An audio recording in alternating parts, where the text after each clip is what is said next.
It started with a cut. I had not thought much of it at the time, nor could I tell you where I even got it from.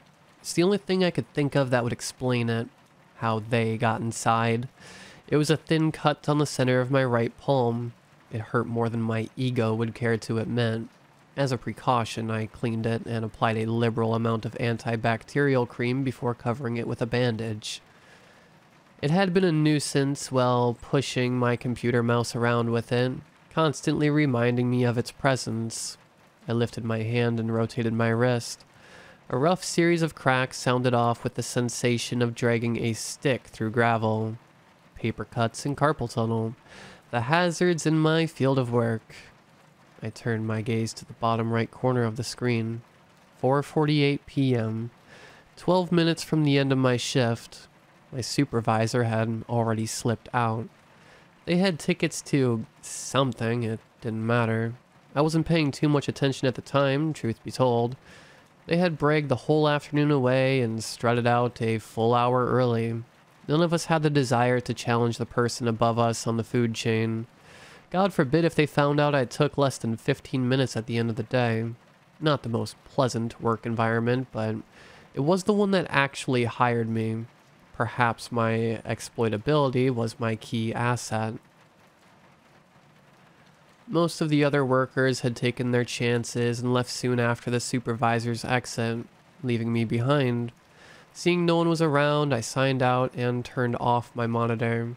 Sliding my papers into my pack, I lifted it up by the strap with my right hand, not giving much thought to the action. I dropped it immediately in response to a shooting pain. I looked at my palm. The bandage was virtually pristine, save for the wrinkles caused by the curvature of my hand. Odd.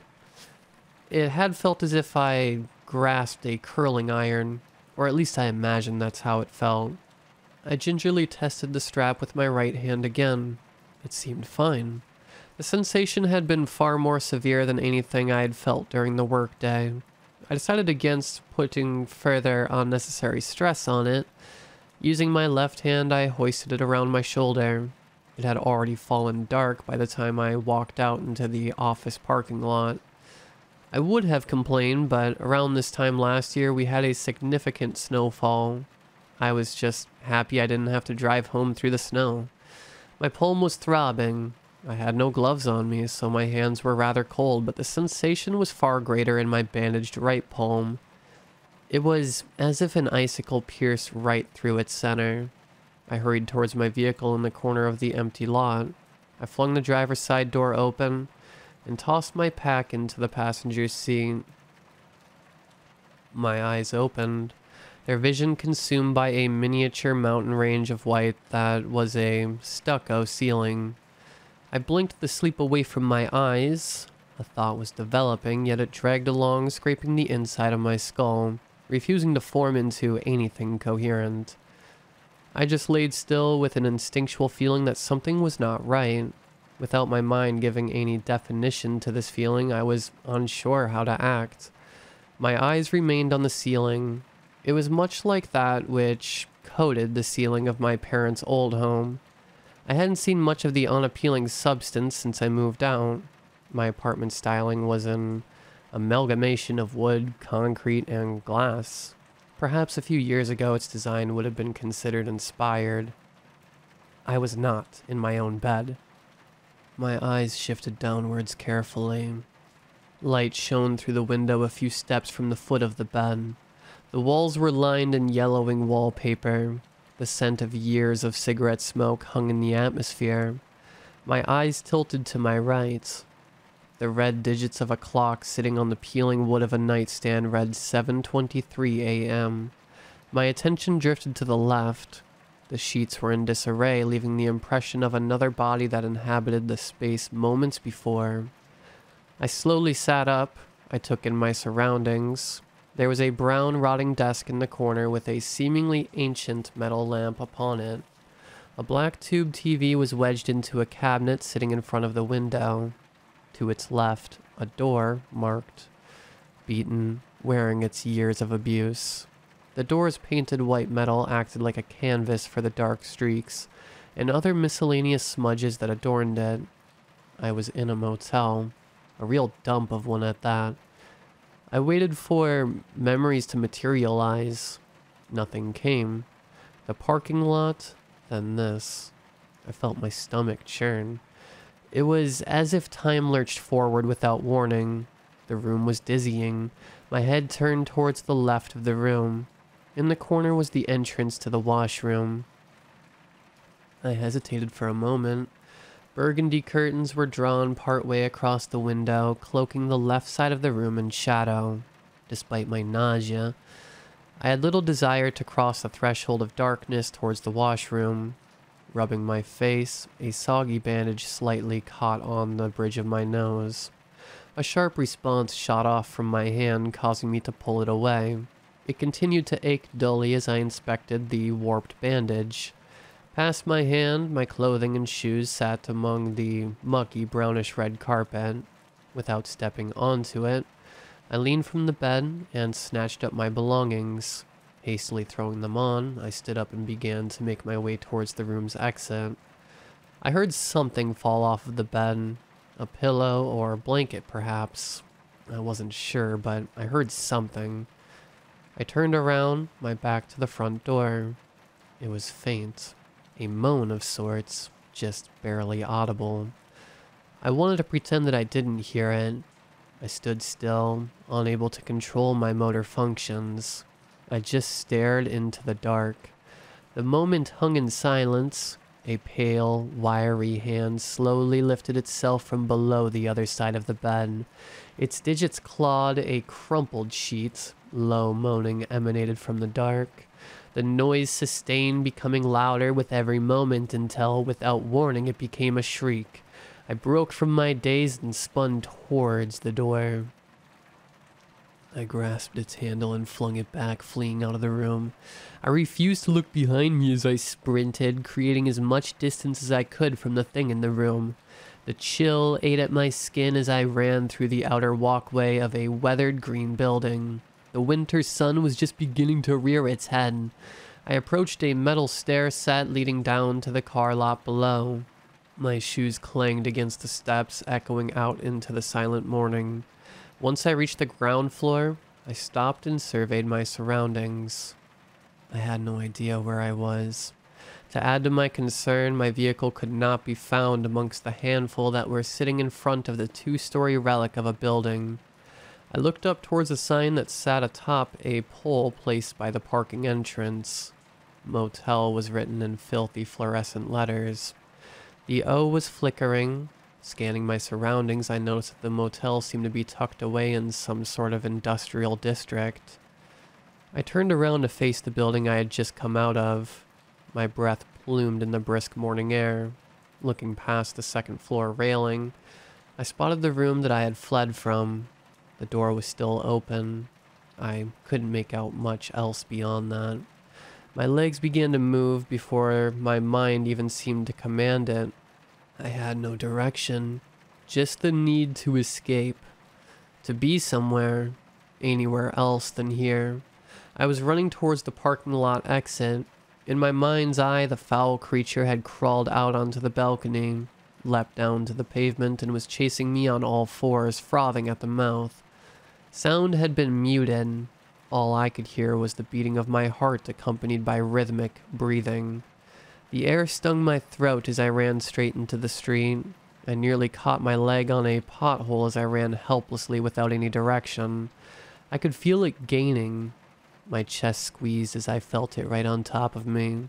I continued to run, heaving, nearly out of breath, like a racehorse about to collapse. Electricity danced around in my brain. The scenery began to darken. There was nothing. Just a sound. Liquid, gurgling, distant, yet all too close. A violent tremor, something shaking at my feet. I could feel its vibrations, yet I could not see. The veil was slowly lifted. Concrete. Columns dispersed across a barren gray landscape marked by yellow dividing lines. Pipes overlapped one another on the ceiling. Glaring lights emanated from a strip of fluorescent bulbs hanging above. An arrow was painted in the middle of the path, followed by another which curved left, leading down a corridor that spiraled out of view. My entire body felt rigid. How was it possible that I arrived here unconsciously? I tried to turn my neck and met a mild resistance. An invisible force tugged in the opposite direction as I turned to look to my right. It dissipated. A parking garage continued for some distance before me, with only a few cars scattered amongst the stalls. My body ached and my eyes burned. I blinked a few times, trying to shake away my fatigue. The entire structure was silent save for that sound. Rustling intermingled with a low gurgling, a sound that in my stupor I did not register. As my mind fought through the distress of finding myself in another unknown location, I finally fixated on it. The origin of the noise was close. Incredibly close. At first glance, it seemed as if I was alone in the structure. My gaze locked forward.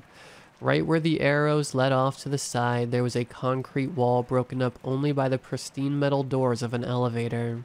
In its reflection was an obscured picture of myself and a dark blob directly at my feet. If the image on the doors was to be believed, something was laying right in front of me. It was just out of my vision. All I had to do was look down. The sound became more violent. It was that of a struggle. I felt something brush against my left leg. I tilted my head and looked down upon it. On the hard surface below me was a man. He wore a black raincoat and blue jeans. He had a thick brow and hollow cheeks. His eyes were light blue. There were the details that I attempted to focus on, trying to avoid processing the entire picture. The man was convulsing in his own fluids, arching his back upwards and slamming it into the concrete. Streaks of blood came from the stripes that his nails had carved into his throat. His left hand gripped his chest as his right continuously raked at his throat. Saliva and bile dripped from clenched teeth that looked like they were on the verge of shattering. All the while, his eyes were trained upon mine. I wanted to collapse, but my legs were locked in place. The body twisted and contorted to the point that I thought it was going to fold in on itself. Then it stopped. The man's back fell flat on the concrete. Stillness. Life left his eyes. The pupils stared directly at the ceiling. For a brief moment, I thought I noticed something. Just at the inner corner of the man's eye, something poked out. A bundle of dark strands with distinct bends in them part way.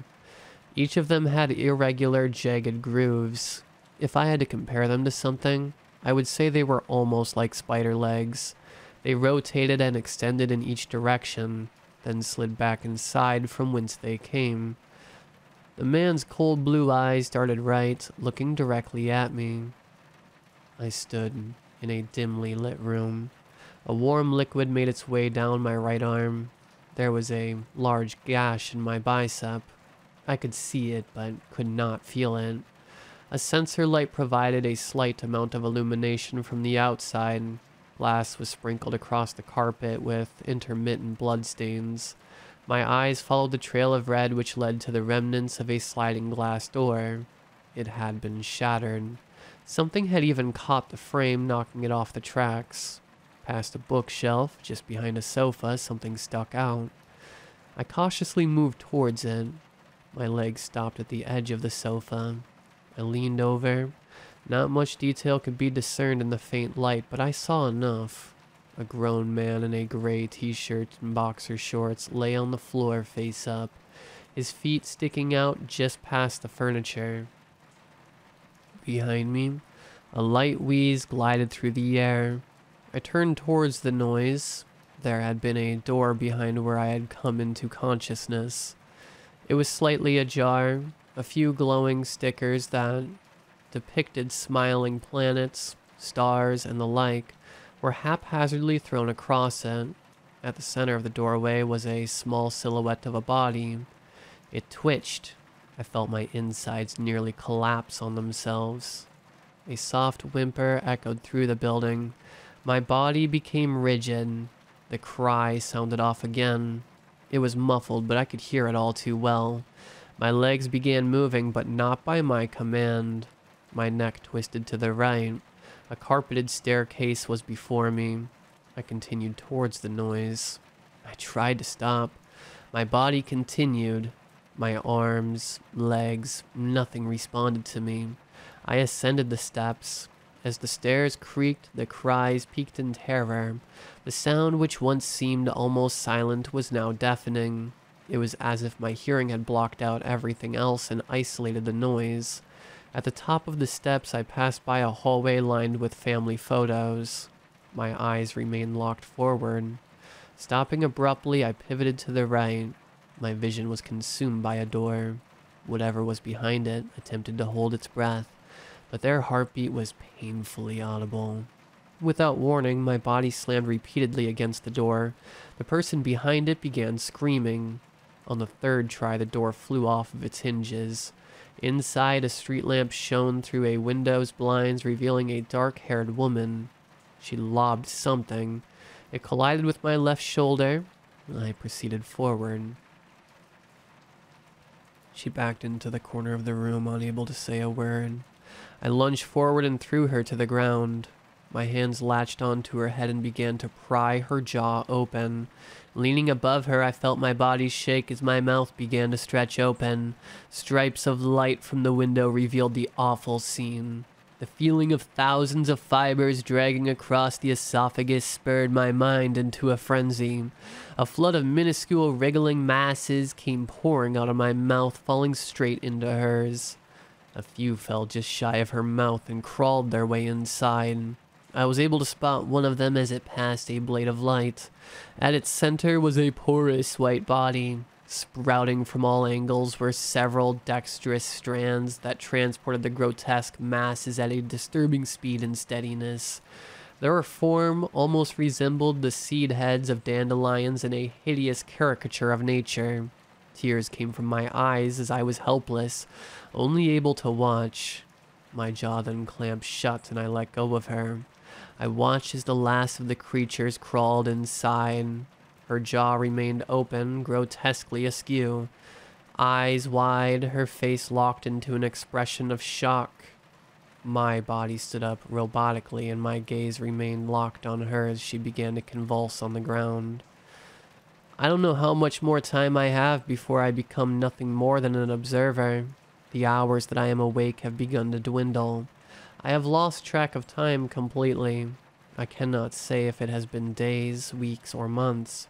They know everything I intend to do. There is not much that can be done. There are others out there who have lost their bodies and soul. All I can do is write about it with the time I have left.